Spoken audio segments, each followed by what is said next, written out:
Hello everyone, it's Lindsay and it's Sunday, which means another faith planner process video. Sorry I didn't have one last week. I was super sick and they've been kind of hit and miss, but I'm back on track. And so I am doing the, I guess, second week of February. I use my planner to write out daily scriptures, and so I like to kind of pretty it up, dress it up. I have a playlist of all my past videos if you want to check that out. For today, I made some custom printables using some digital elements from the Hungry Jpeg. I have become an affiliate of theirs recently. I've always bought their bundles. That's where I get a lot of my fonts and elements and things like that. And so they reached out and said that they would send me the February kit if I wanted to do a couple videos using it. I said yes, because I was planning on it anyways. And so these are some elements from the February bundle, and I'm going to show you how I customized this printable over in Silhouette Studio. So let's hop on over there. I'll show you how I put it together, and then we'll jump back over here and finish the spread. Okay, so here's what the finished file will look like. I am working in Silhouette Studio. This is a free program that you can download. It works with my Silhouette Cameo cutting machine, but you can work in the Studio program without having the cutting machine. And so if you are not wanting to dive in and pay for Photoshop, or Photoshop's a little bit overwhelming, try this out. It can be a little finicky, but I find it a little bit easier than Photoshop. So, so this is the file. I'm going to go ahead and start fresh so you can kind of see what I'm doing. And I do want to have it show my print border, and that's this gray line. I guess we don't need the cut border. So the gray line is the print border. So you want everything within that gray line or it won't print out. So just keep that in mind while you're getting your printables ready. I'm going to go over to the library here. I've already dumped my files from the Hungry Jpeg into my Silhouette Studio program. You can either move them in here. You don't have to move them in here. You can leave them in a separate file on your hard drive and then just drag the elements into Silhouette Studio as you need them. I just find it easier for me to have all my files already in here. And so I've like OCD organized everything. And so I'm working with the Fabulous February bundle. I will link that down below if you want to check it out. This is definitely a little more finicky than just finding printables that are all ready to go. This is kind of creating your own printables. So I'm working with the hand-drawn watercolor flowers, and this is included in that bundle. All of these, let's see, these right here are all included within that bundle. So you get tons and tons and tons of graphics. I believe there were some fonts that came with this one, so there's just some awesome goodies. But we're going to be working primarily with hand-drawn watercolor flowers. And you can see these are all the elements that come within that file. And you can see they're all little individual pieces. So you got to kind of create and fuss and make your own goodies. So that is all the florals and stuff. So I'm going to start kind of pulling some florals in. So I right-clicked, merge. This new version of Silhouette Studio, the 4.1 whatever, is a little bit fussy. I found trying to insert elements. I don't like it because you have to right-click and merge every single time. You used to be able to just double-click and it would go right in there, but I don't know. So I'm just going to go through and pick some of these florals and kind of set them to the side here. I can't remember exactly which ones I used, but that'll kind of get us started here. Come on down and add some greenery. I'm sure there's an easier, more efficient way to do this. I'm trying to relearn how to use Silhouette Studio since the new update, so just bear with me. So those are going to sit over there and chill for just a minute, and we're going to actually work on these washi strips first. So these pink strips here are using the pattern papers that are included in the kit. So I'm going to go ahead and draw myself a box, and then come up here to where I can change the size. I'm going to unclick this because I don't want it locked. And I know that I want it 7 inches wide and 3/4 of an inch tall, and that's going to fit at the top of my planner. So just depending on what you want to use it for, is going to depend on what size you want to make this, but I'm making it to cover that decorative strip at the top of my planner. So while that is highlighted, so I've clicked on it, I'm going to come over here to the little paint palette, and we're going to fill it.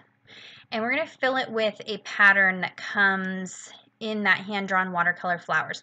Now, you probably want to put these papers into the pattern section of your library. So if you come over to library, for me, I have to scroll all the way down. There's this pattern section. And so I can just drag and drop those papers that came in the kit into this patterns. And that's because the patterns work a little bit differently than if I was to put them in one of these regular files.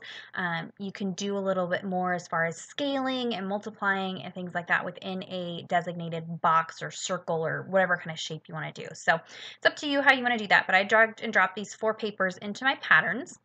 So if I come back in here, I can go ahead and, again, I'm on the little paint place, clicked on these little dots. These are our patterns. Come on down, and here's my hand-drawn watercolor flowers. And I can just go ahead and pick one of those, and it'll fill with that pattern. Now, that's pretty big, so we want to change the scale a little bit. So if you come down here to Advanced Options, you can adjust the scale. And so I want that to come on down just a little bit smaller, so it works better for such a large piece. The piece I'm going to create that goes on the bottom of my pages is a lot larger scale, so I'm wanting this to kind of replicate more like washi tape. So I went ahead and did that. Now I don't want this red line, because if I was to hit print at this point in time, this red line would be around this box. So you can change that to any color that you want. I like to come over here and change it to no fill, which is this little crosshatch.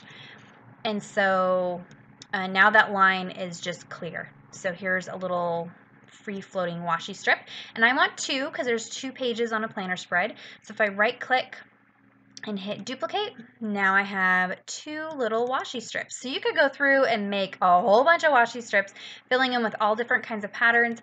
Silhouette Studio comes with all these patterns up here, so you do have those patterns to use. And then I've gone ahead and added some papers. Silhouette Studio Store has patterns that you can buy, so you can really go crazy. So now let's work on these pieces down here, and this was created to go on the bottom portion of my planner. And if I remember right, let's see how big I made this, 2.5 by 7. So I'll come over here and make a box, and then I'll come up here and I'm going to change this to 7 inches wide. That's how it's a little bit longer than how wide one of those pages are, but I can always cut off the extra. And then 2.5 tall. Now that is going to cover my Sunday and Saturday, those bottom days on my planner, but for this week I'm not worried about that. I have a really crazy week coming up ahead, and so I know I'm not going to be able to write verses out every single day. So we're going to go ahead and start with that, and then now we can start putting all of these pieces into this box. And so you're going to want to rescale, and this is where the fussiness kind of comes in, because it can take some time, and this little green dot rotates things. It can take some time to put something like this together, and so it may not be for everybody, but once I've done this once, I can save the file and print it again and again. So all I'm doing is just picking up each one of these individual pieces, and I am scaling it to whatever size I want. This is going to look different than the other one, but that's okay. So I'm going to go through and fill this in. If you right click duplicate, you can go ahead and duplicate those images. Now let's say I want this piece behind the hydrangeas. If I hit right click, I can send to back, and that'll put it behind everything. If you're comfortable, remembering what order you put everything in, then you can kind of play around with these send backward 1 layer or bring forward 1 layer.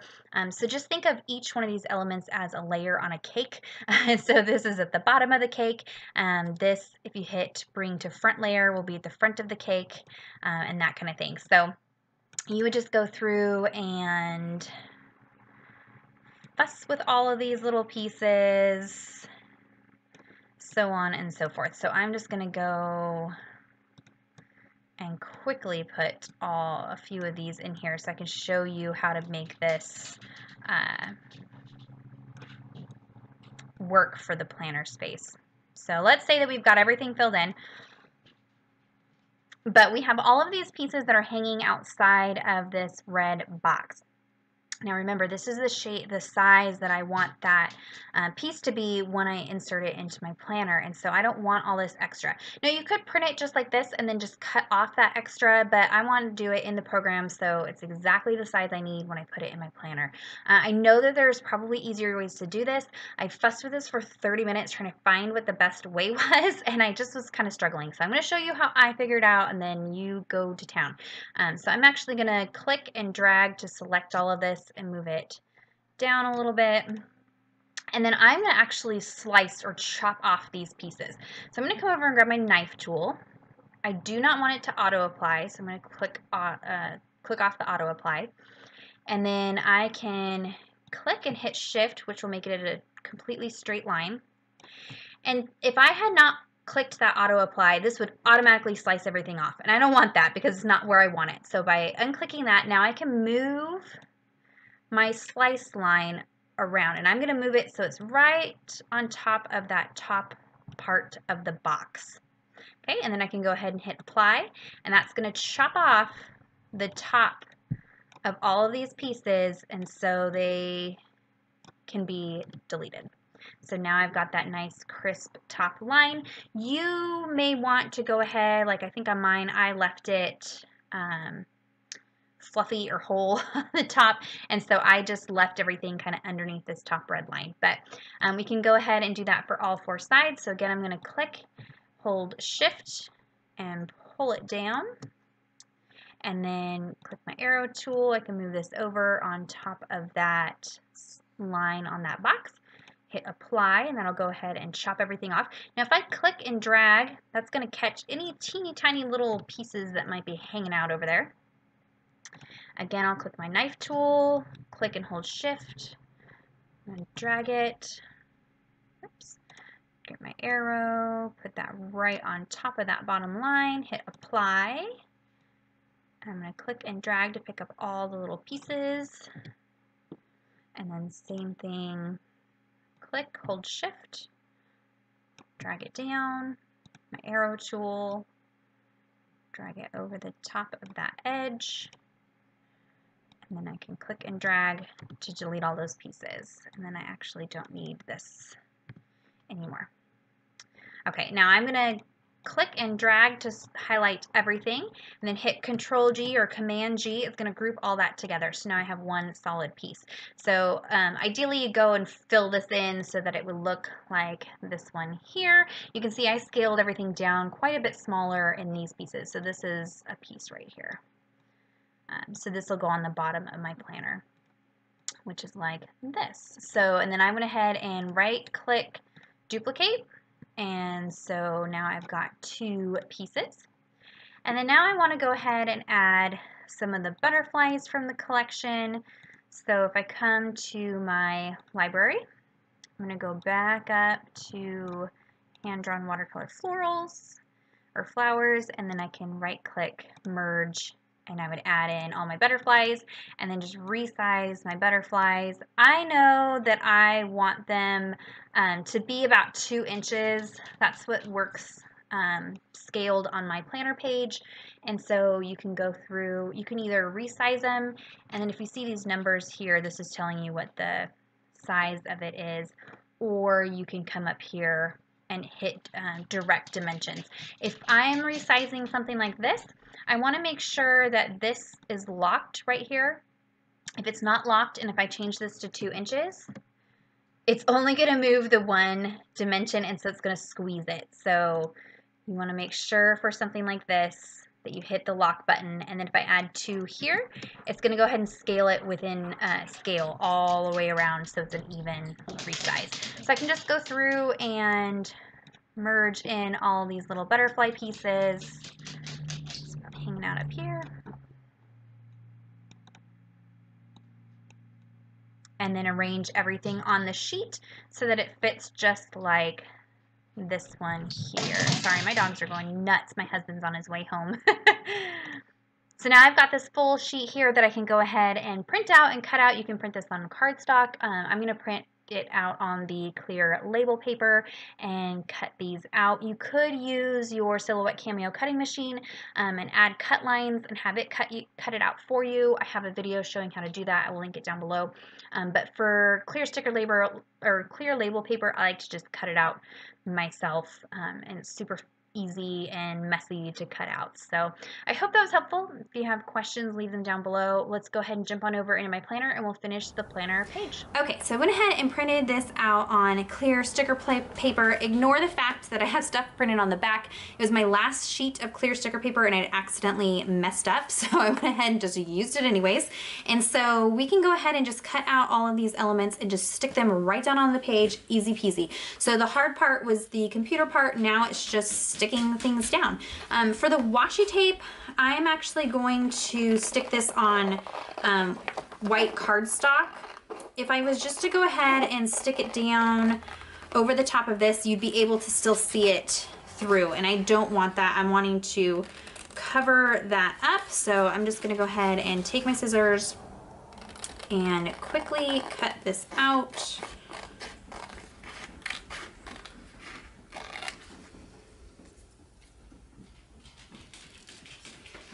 Okay, and then I can take some cardstock and then I'll peel the backing sheet off.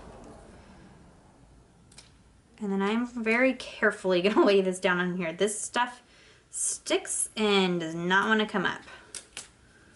So starting from one edge, I can just smooth it over, and that way I don't have any bubbles. So let me go ahead and put you on fast forward and we'll finish up this page. Okay, so I'm going to go ahead and use my paper trimmer just to cut out the little washi strip. It's just a little bit easier to make sure that it's straight. And you could use these without putting it on the cardstock if you're going to use it somewhere where you weren't trying to cover something up. So I went ahead and cut out all of the pieces and kind of laid them out where I wanted them, and now we can start assembling everything. So I'm going to take these pages out of my planner. I've done this quite often. I just take my scissors and snip down the center of the coils into the holes, and then you can just pull the pages right out. And I did that so that I could go ahead and play with some paints and things like that and not have to be fighting the bulk of my planner. I've been working in my planner for over 6 months, and so it's getting pretty chunky. So here I'm taking some watercolors and just splattering some black and some pink, and I'm kind of doing it in a diagonal where I know I'm going to kind of be placing the butterflies just to kind of help your eye move around and tie those butterflies together. I'll go ahead and dry that and just use a paper towel to pick up any extra paint that might be on the page. I'm all about the ink splatters. I think it makes everything just come together. And now we can start just sticking things down on the page. So these bigger pieces are a little bit finicky to stick down. So I'm just going to pull part of the backing paper off, line it up in that corner, and then I can go ahead and pull off the rest of the backing paper and work from one side to the other. And this way it's not trying to jump and stick on the page before I'm ready. And you can see we made these so that they hang over the edge just a bit, but I can just trim off the extra, and that just gives me some wiggle room as I place these down. Now you could do this exact same technique and method in your Bible or any regular planner, your faith journal, and just size these pieces to whatever you need. That's one nice thing about making your own printables like this, is you can really create whatever size or shape or quantity of whatever you want, and you're not confined to what other people are already producing. And I really enjoy working on the computer and designing stuff like this, and so it's not a chore for me. I'll just sit down and work on it. It does take a little bit of time, but once the file's done and saved, that's it. I can just reprint it whenever I want from now until the end of days. So it's just kind of fun. I'll go ahead and just take all the backing paper off of these butterflies. And there was only a few butterflies, but I changed the size of the few that there were just to make them look a little different. And I can trim off all of the extra bits hanging off. And for the stickiness that is exposed in those holes, I'm just going to run my EK Success powder tool over the top of those. You could use baby powder, and that takes away the stickiness. And I can just take my crocodile hole punch and go back in and re-punch those holes. And that way I can have elements hanging off of the center of my planner, no problem, and this will fit right back into my planner. Go ahead and re-snip into those holes, that way I can insert it back in there. And then now we can go ahead and apply our faux washi. I think I'm going to sit down and just make a whole page of random washi. That's super fun. You could even just do it as a full page and then use your paper trimmer to cut out strips of different sizes. That would be a fun way to use some of those papers in that bundle. Go ahead and re-snip and make my hole again. You can see now the top is completely covered and you have this really fun floral garden butterfly planner spread. Alright, so there's my finished spread for the week. It's super simple to put together once the printable is put together. So you can sit down and make a whole bunch of printables all at once and then just save them on your computer. And you can use them again and again. One thing about the Hungry Jpeg is it does come with a commercial license. So if you are somebody who has an Etsy store or you like creating printables, you can create printables and sell them using the graphics from the Hungry Jpeg. I've used them even before I was a Bible journaler. I use their graphics and their fonts, so they're awesome. Go check them out. I'll have links down below. Check out the description box. It'll have links to all the products used today. Leave me any questions you might have down below and any comments that you might want to leave down there. Give this video a thumbs up if you were inspired and subscribe to my channel if you're not already subscribed. And until next time, thank you so much. Bye-bye.